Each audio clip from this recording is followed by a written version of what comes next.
Welcome to Deep Sleep Stories, where your only task is to rest. Tonight's tale will drift with a playful wind to a little inn perched on a quiet hill, a place where breezes carry gentle secrets and every room feels like a warm, waiting nest. Settle your body into stillness. Let your shoulders soften as if they are untying small knots one by one. Let your jaw loosen. Let your hands rest in whatever way feels easiest, heavy, and unhurried. If it helps, take a slow breath in through your nose, as though you're sipping in cool evening air. And breathe out as though you're letting go of the day, like a leaf releasing its stem. You can imagine the room you're in becoming dimmer, quieter, more tender. Perhaps the sounds around you blur at the edges like a watercolor left out in moonlight. With each breath, you can allow yourself to drift a little farther from to-do lists and bright thoughts. There is nowhere you need to go, nothing you need to solve, just this steady, gentle moment. And as you breathe, you may notice how the idea of wind can feel comforting. Wind doesn't demand, it doesn't hurry, it wanders and weaves and changes its mind without apology. It touches the world lightly, leaving everything intact, only softened, cooled, calmed. Tonight, you can let your thoughts move like that too. A breeze through tall grass, a slow turning of curtains, a whisper that never asks to be understood. In a moment, you won't need to hold the story tightly. You won't need to picture every detail perfectly. The words can be a lantern set beside the bed, warm enough to soothe, dim enough to let you sleep. If your mind drifts away, that's perfect. If you fall asleep mid-sentence, that's perfect too. Now, as your breathing grows slower and the day grows farther away, the story begins to unfold on its own, like a window opening quietly to the night. On a hill where the land curved like the back of a resting animal, there stood an inn with a sign that swayed even when the air seemed still. The sign was carved from pale wood and painted with a soft, sky blue wash. On it, a simple image, a small gust of wind with a smile, chasing a ribbon that looped and twirled. Beneath the image were the words, "The Playful Breeze Inn," written in friendly letters that looked as if they had been drawn by a careful hand who had paused to listen to birdsong between strokes. The hill was not steep, but it rose enough that one could look down over a patchwork of meadows and hedgerows, over a silver thread of river that turned lazily through the valley, over clusters of trees that huddled together like neighbors sharing stories. At dusk, the whole world below seemed to exhale, shadows stretched like cats. The last sunlight lingered on roofs and stones, then slipped away without fuss. The inn belonged to a woman named Elowen, though most guests never learned her name unless they stayed long enough to feel like returning friends. She had the calm sort of presence that made people lower their voices without being asked. Her hair was braided loosely and pinned in a way that always looked a touch windswept, as if she had just stepped in from the garden. Her eyes were the gentle gray-green of leaves seen through morning mist. Elowen had inherited the inn from her aunt, and her aunt had inherited it from someone whose name had long ago been carried off by the wind. Yet the inn itself did not feel old in a weary way. It felt seasoned like a well-loved kettle that knew how to sing. The floorboards creaked with friendly familiarity. The windows had small bubbles in the glass that made the outside world shimmer slightly, as if the inn insisted on making everything softer at the edges. There was something unusual about the place, though no one would have called it strange. It was more like a quiet secret that never tried to show off.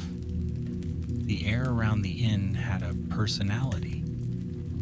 Not dramatic, not forceful, just playful. Sometimes a breeze would slip through the open doorway and nudge a traveler's scarf into a neat fold. Sometimes it would tug a curtain aside at the perfect moment to reveal a crescent moon. Sometimes it would ruffle pages in a book, then stop on a passage that felt like an answer to a question someone hadn't spoken aloud. Aloan didn't scold the wind. She treated it like a helpful pet with its own ideas. "Easy now," she would murmur, smiling when the breeze danced along the ceiling beams. Let them settle in. In the evenings, lantern light pooled on the tables in the common room. There was always a kettle warming near the hearth, and the scent of herbs drifted through the air. Chamomile, lavender, lemon balm.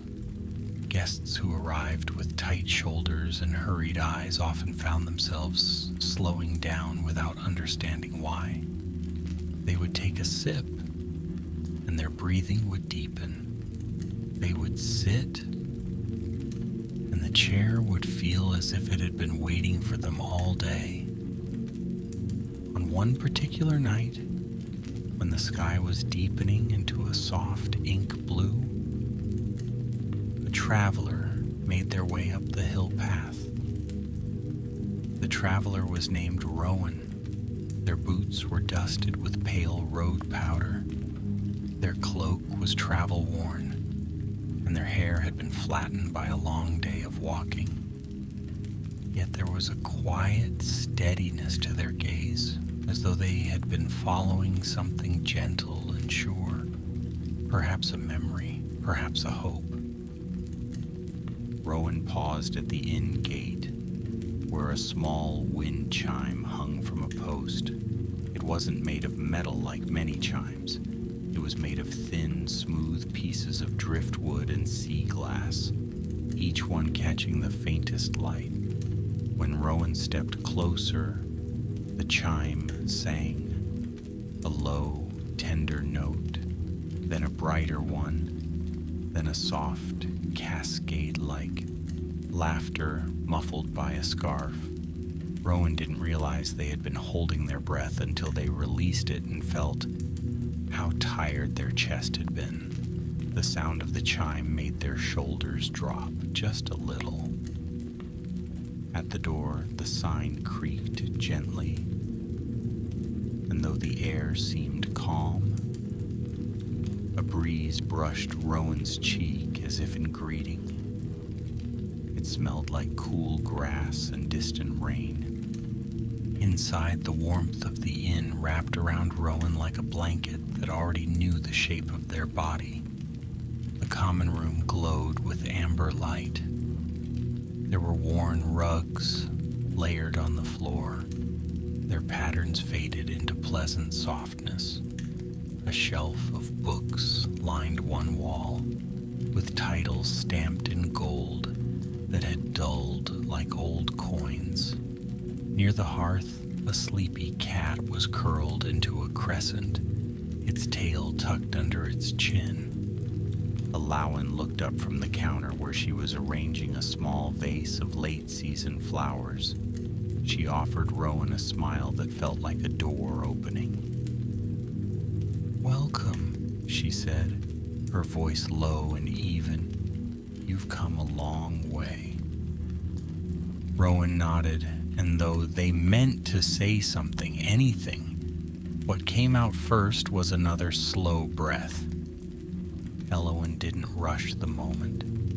She simply poured a cup of tea as if she had already decided Rowan would be more comfortable holding something warm. "This is for tired feet and busy thoughts," she said, placing the cup in Rowan's hands. Rowan's fingers tightened around the mug, feeling the heat seep into their palms. The tea tasted of honey and mint, with something floral lingering behind it like a whisper. The breeze, as if curious, slid around Rowan's ankles.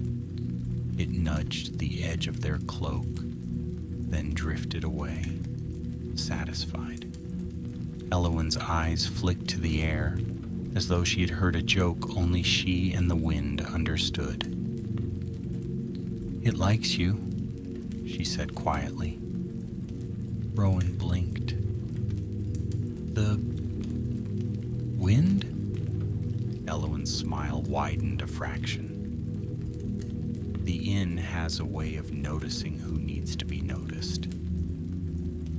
She led Rowan through the common room, past a table where an older couple sat playing a slow game with polished stones, past a traveler dozing in a chair with an open book on their lap. The air felt peaceful, in the way of a room full of people who had put down their worries like heavy bags. At the foot of the stairs, the breeze lifted gently, and the lantern flame leaned, as if bowing. Rowan watched it, fascinated, but too tired to feel startled. Elowen handed Rowan a small brass key attached to a wooden tag. The tag was carved with a tiny swirl, like a curl of wind. "Upstairs, second door on the left," she said. "Your room has a view of the valley. The bed is soft. The blankets are warmer than they look. If you wake in the night, don't worry. The inn knows how to keep watch." Rowan held the key, feeling its pleasant weight. "Thank you," they managed, voice quieter than they intended. Elowen nodded, and there was kindness in the simple motion. "Sleep well," she said, as if it were a spell. Rowan climbed the stairs, each step creaking like a lullaby note. The hallway was narrow and dim, lined with small framed paintings, clouds over fields, moonlight on water, a bird mid-flight. There were dried herbs hanging in bundles, their scent calming and clean. At the second door on the left, Rowan paused. For a moment they listened. The inn was not silent exactly. It had the soft sounds of life, a kettle murmuring, a floorboard sighing, the distant crackle of the hearth. And beneath it all, there was the faintest hush of wind, like a breath taken by the building itself. Rowan turned the key and stepped inside. The room was simple in the most comforting way. A wide bed sat beneath a window dressed with pale curtains. A quilt lay folded at the foot, patterned with tiny stitched leaves. A small table held a candle, unlit, and a little bowl of smooth stones. A pitcher of water waited beside a cup. In the corner, a chair sat with a wool throw draped over it, as though someone had just risen and promised to return. Rowan crossed to the window. Outside, the valley lay in shades of twilight. Lights glimmered in distant houses like fireflies resting. The river caught a sliver of moon and turned it into a ribbon of silver. The sky above was deepening into a calm, star-pricked dark. As Rowan stood there, the curtains stirred. A breeze moved through them, slow and gentle, like a hand smoothing a wrinkle. It slipped past Rowan without chill, carrying the scent of night-blooming flowers and damp earth.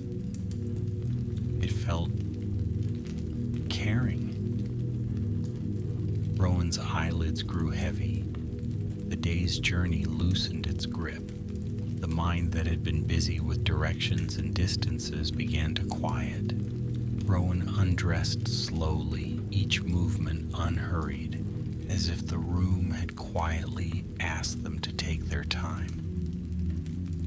When Rowan finally lay down, the mattress accepted them like warm sand.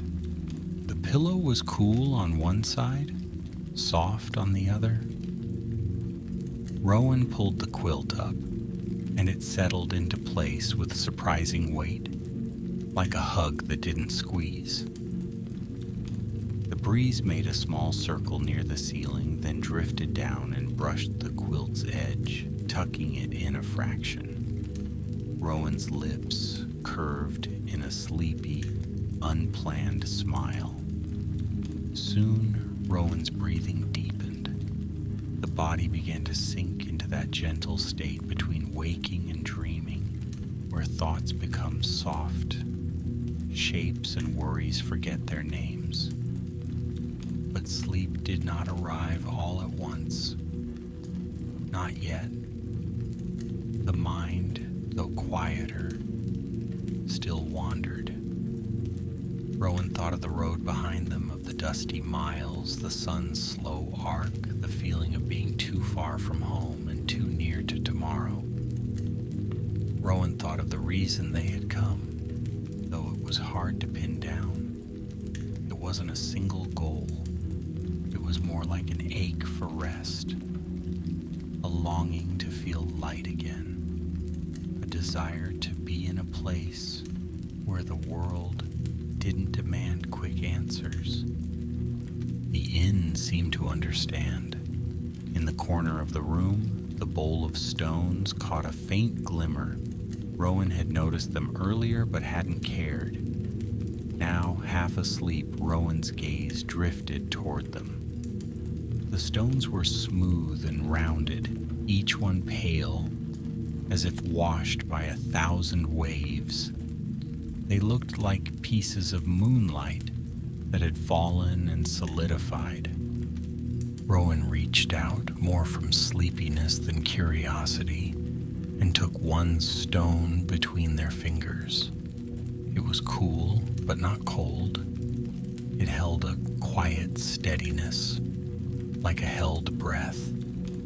As Rowan turned the stone, a tiny swirl was carved into it like the one on the key tag.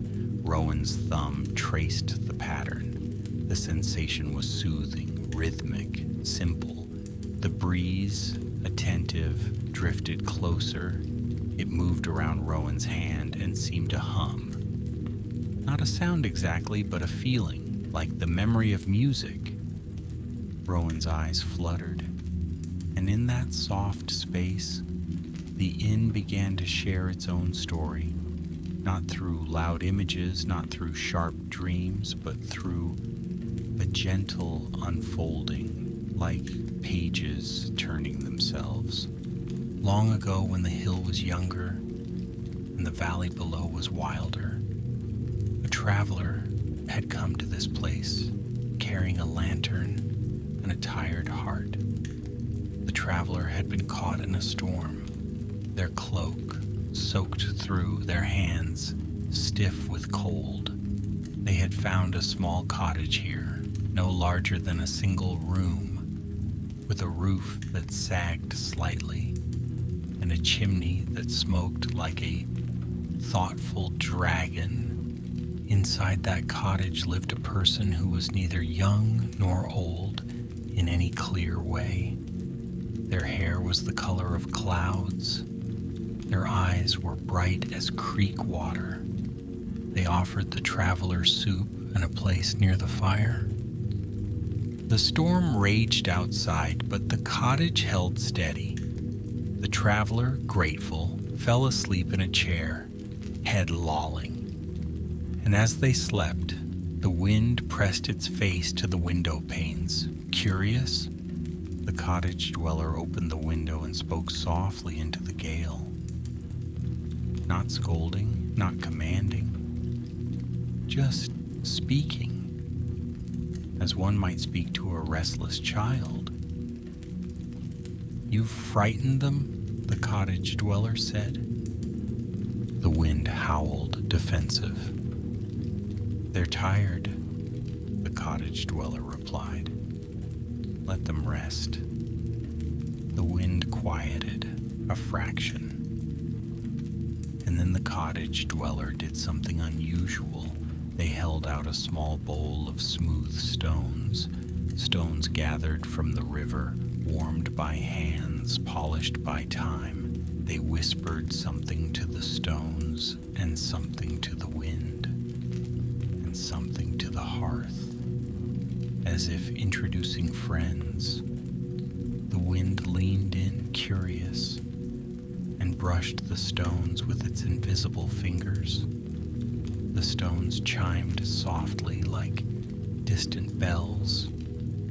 "You may play," the cottage dweller told the wind, "but gently. This is a place for tired hearts." From that night on, the wind returned to the hill, not as a wild force, but as a companion. It learned the difference between storm and sigh. It learned how to open a window just enough to cool a fevered brow. It learned how to carry the smell of rain without bringing the rain itself. It learned how to stir laughter in a room without waking the weary. The cottage grew into an inn over many seasons. New rooms were built, a larger hearth was laid, rugs were brought in, and books and herbs hung to dry. Travelers came and went. Some stayed only a night, some stayed a week. Some stayed long enough to forget what hurry felt like. And always the wind stayed near, playful and careful. Rowan, half dreaming, felt as though they were walking through the inn in another time. Guided by that gentle breeze, they drifted down the stairs and into the common room. The room was empty now, lanterns turned low. The cat slept in a tighter curl. The kettle sat quiet. In this dream walk, Rowan moved as lightly as a shadow. The breeze moved beside them like a friendly escort. Rowan's feet carried them to a door at the back of the common room, a door they hadn't noticed before. It was painted the same soft sky blue as the inn sign, and on it was carved a small swirl. The breeze pressed against the door, not pushing, just suggesting. Rowan's hand reached out and the door opened without a sound. Beyond it was not another room, not exactly. It was a passageway that felt like stepping into fresh air even though there were walls. The hallway was lined with windows on both sides, and beyond the windows was sky. Not the night sky outside the inn, but a softer sky, filled with slow-moving clouds lit from within, as if dawn were thinking about arriving. Rowan walked forward, and the floor beneath them was smooth wood that felt warm. The air was filled with the scent of clean linen and distant pine. Along the hallway were doors, each with a different carving. A leaf, a star, a teacup, a small boat, a sleeping fox. As Rowan passed, they heard faint sounds from behind the doors, soft laughter, a lullaby, the turning of pages, the hush of waves. The breeze swirled around Rowan's shoulders and tugged gently toward a door carved with a feather. Rowan opened it. Inside was a small room with no furniture, only a wide open window. Through the window, Rowan could see a forest at the edge of morning. Fog lay between the trees like silk. The world looked newly washed.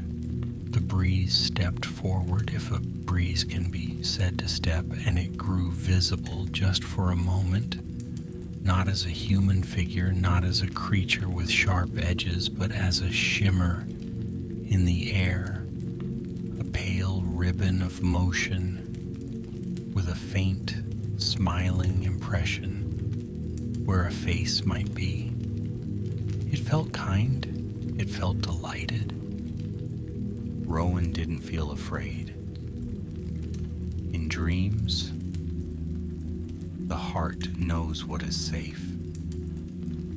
The breeze fluttered through the window and returned, carrying something small, a single feather, downy and gray with a touch of white at the tip. It placed the feather in Rowan's palm. The feather was warm. Rowan looked down at it, and as they did, the tension they hadn't even realized they were carrying began to melt. Not dramatically, not all at once, just steadily, like ice disappearing in sunlight. The breeze, pleased, made a slow circle around Rowan, and the room filled with a soft sound, like wind through tall reeds, like the sigh of a sleeping ocean. Rowan's eyelids grew heavier. The dream shifted as dreams do, in a gentle dissolve. Now Rowan was outside the inn, standing in the garden behind it. Moonlight made everything silver. The garden was small but lush, with herbs and flowers and a few vegetables tucked in, like thoughtful treasures. A stone path wound between the beds. Alawan was there, tending a plant by lantern light. She moved slowly, as if she had all the time in the world. She didn't seem surprised to see Rowan, as though dreams were just another kind of guest. "You found the hallway," she said softly. Rowan tried to answer, but words felt far away. Instead, Rowan held up the feather. Alawan nodded. "A gift," she said, "for lighter sleep, for gentler waking."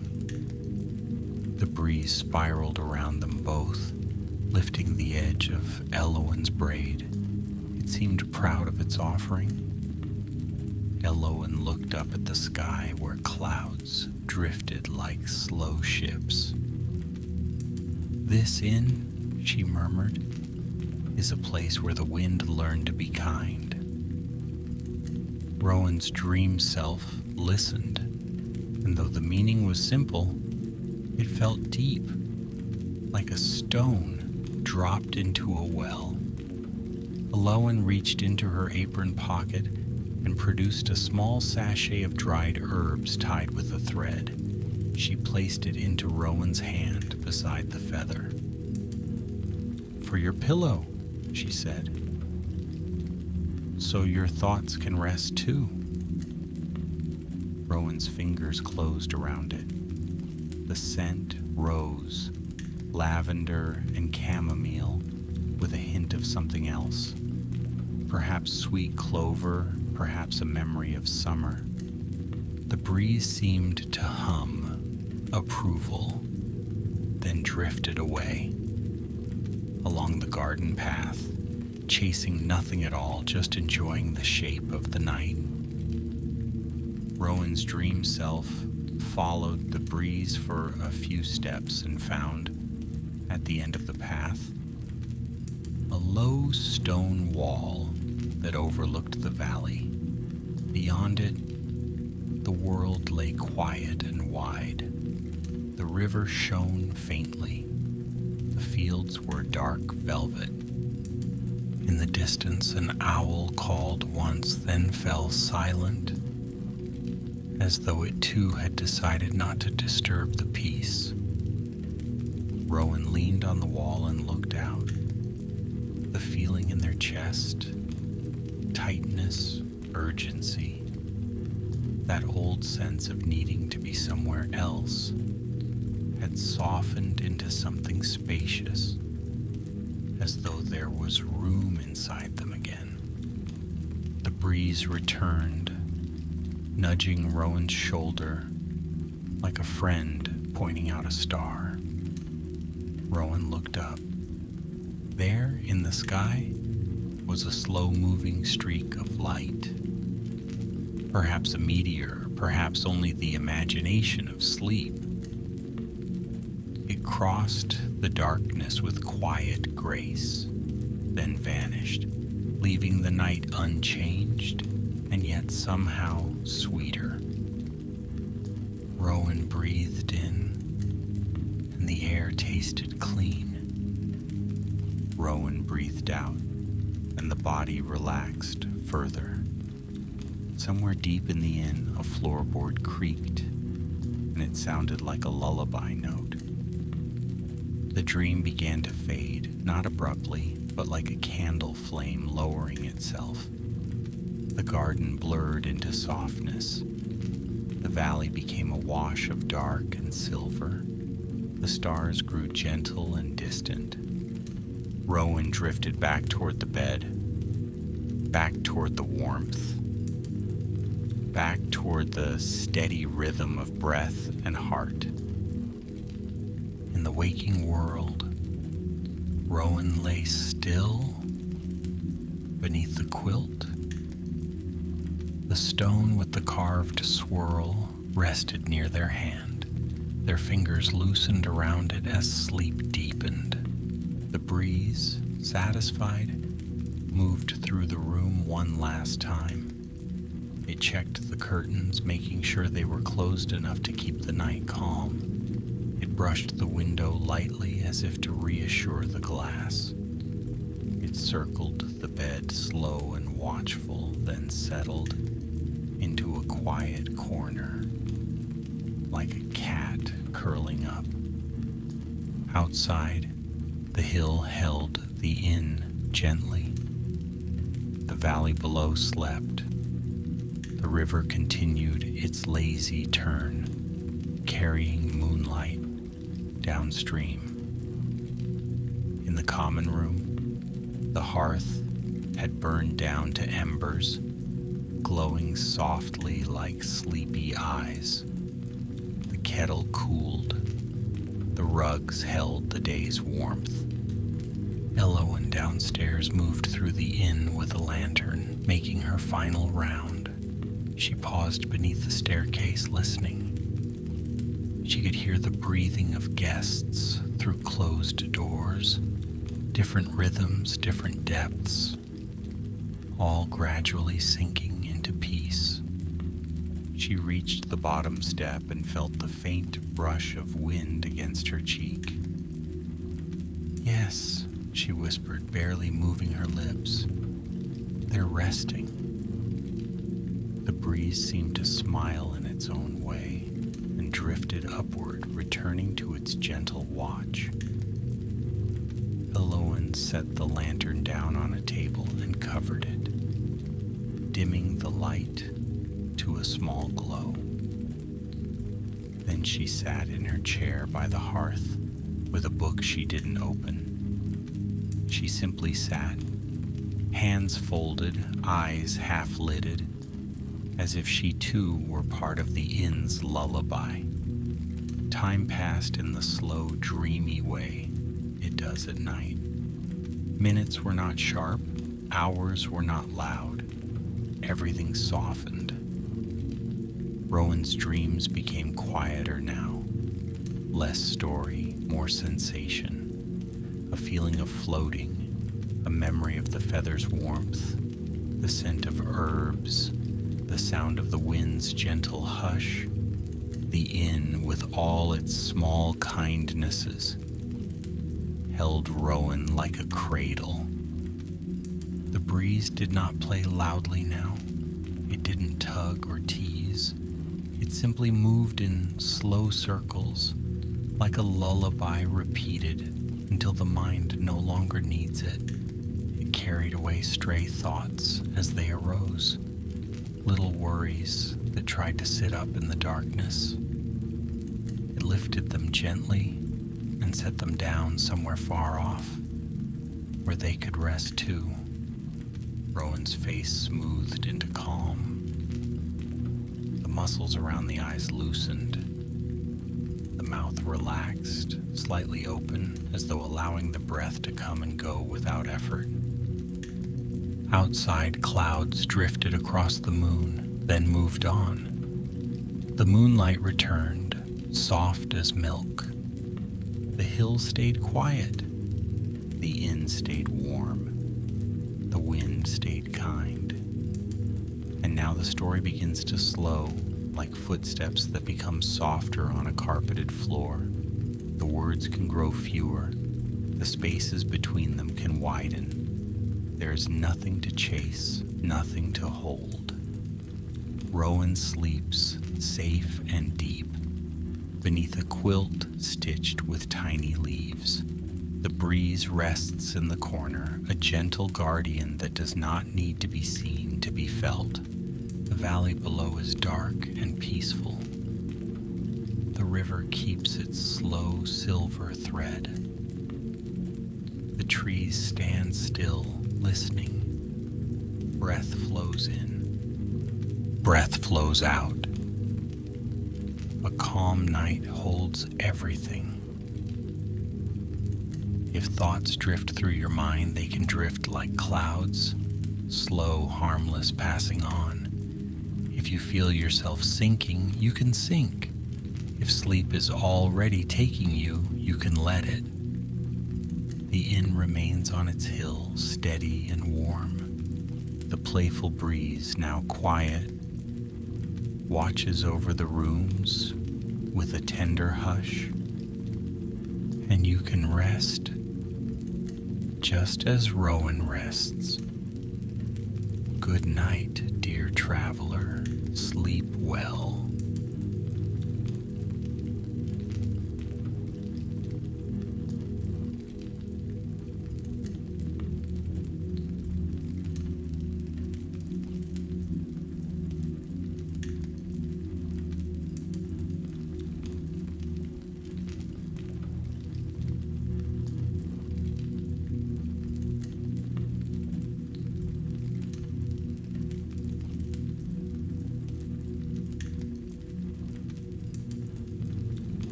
to Deep Sleep Stories.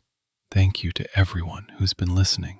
If these stories help you relax or fall asleep, a short review, comment, or sharing the podcast with someone who might benefit is a simple and meaningful way to support the show so that we may continue to offer it for free. Now, take a slow, gentle breath and let's begin tonight's story.